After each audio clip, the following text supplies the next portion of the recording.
Welcome back to Pop Flashback, everybody. I'm your host, Rick Smalls, flying solo today.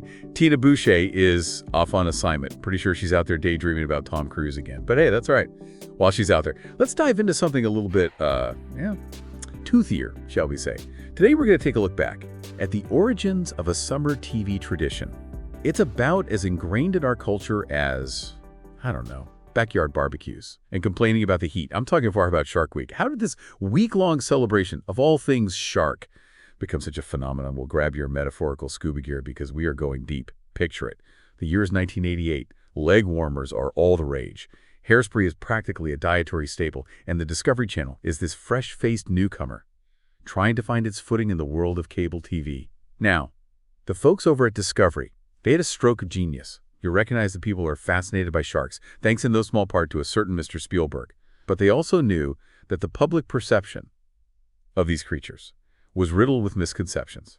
They decided to create a week-long programming block dedicated entirely to sharks. The idea was to tap into that existing fascination while also, teaching people a thing or two about these magnificent creatures. And thus, Shark Week was born, that very first Shark Week. Premiered in July of '88.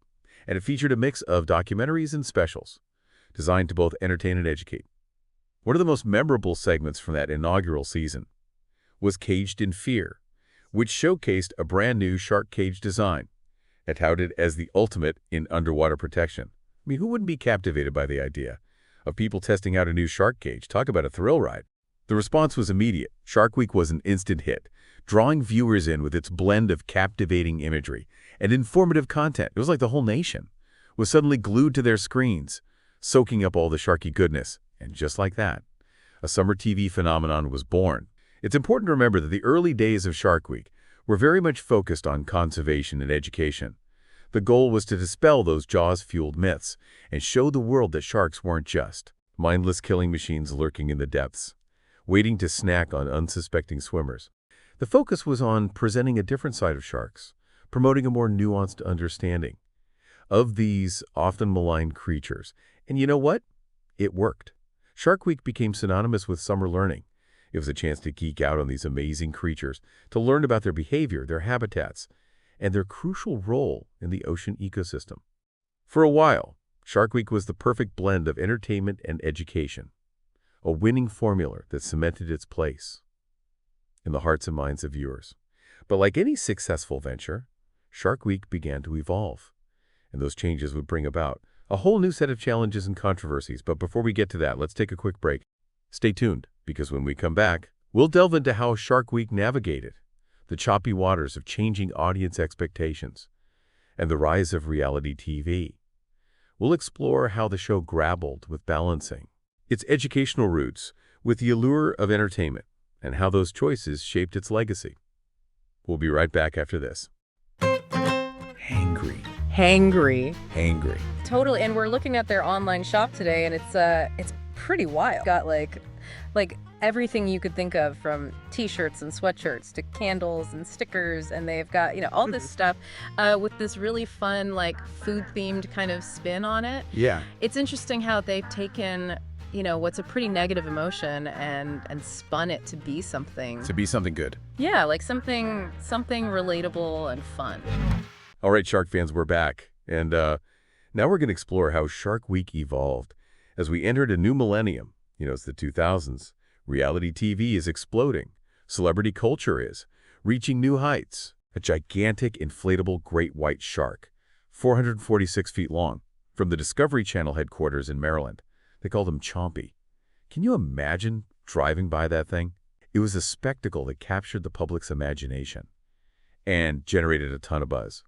It's no surprise that Shark Week 2010 became the most watched Shark Week ever, with over 30 million people tuning in. This solidified Shark Week's place as the longest-running program event on cable TV, a testament to its enduring popularity. But as Shark Week's viewership soared, this content began to shift. The balance between science and entertainment started to tip, and a new wave of criticism emerged.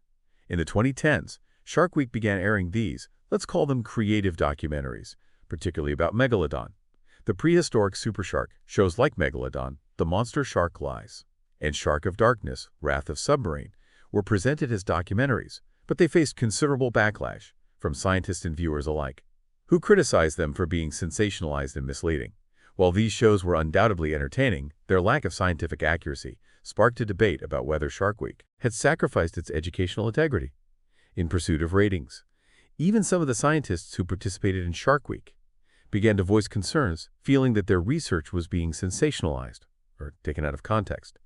This raised ethical questions about the responsibility of a show like Shark Week to present accurate and reliable information, especially given its influence on public perception. Take, for instance, the case of Jonathan Davis, a marine biologist who was featured in an episode called Voodoo Shark. He believed he was participating in a program about legitimate scientific research, but the episode ended up portraying him as someone who believed in a mythical shark known as the Rookin. Imagine being a respected scientist and having your credibility undermined in such a way. Despite these controversies, Shark Week's popularity remained undiminished. Viewers continued to tune in, captivated by the blend of thrilling imagery and shark-related content. In 2015, Discovery's president Rich Ross acknowledged the criticism and pledged to move away from these fabricated documentaries. He promised to return Shark Week to its roots, emphasizing science and conservation. But the damage, some would argue, was already done. Shark Week's reputation had taken a hit, and some viewers felt that the show had strayed too far from its original mission. So where does that leave us? What is the legacy of Shark Week? Is it a valuable tool for education and conservation, or has it become just another form of entertainment that exploits our fascination with sharks? The truth, as is often the case, lies somewhere in between. Shark Week has undoubtedly played a role in raising awareness about sharks and their importance to the ocean ecosystem. But it has also, at times, perpetuated negative stereotypes and presented a distorted view of these complex creatures.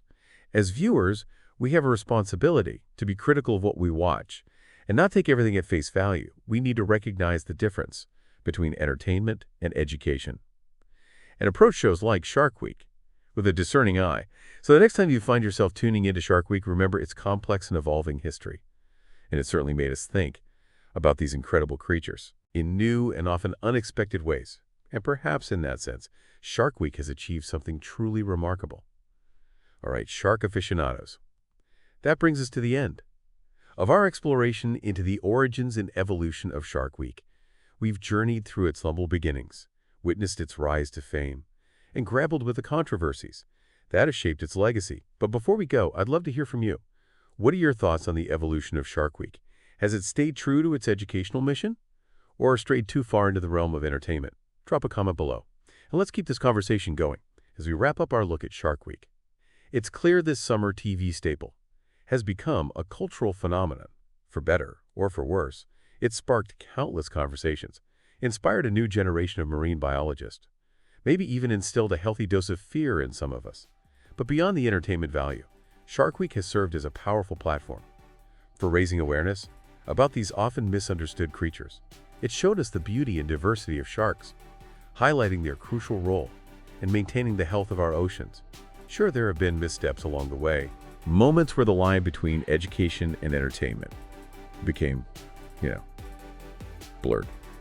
But ultimately, Shark Week has fostered a sense of wonder and curiosity about the underwater world, encouraging us to learn more about these apex predators and their importance to our planet.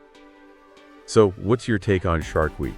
Have you been tuning in since those early days of grainy footage and earnest documentaries? Or did you join the party later, drawn in by the promise of celebrity encounters and adrenaline-pumping chases? I'd love to hear your Shark Week memories, your favorite moments, and maybe even your biggest gripes. Head down to the comment section and let's keep this conversation going. Thanks for listening to Pop Flashback. Don't forget to like and subscribe so you can catch our next episode. Catch you next time.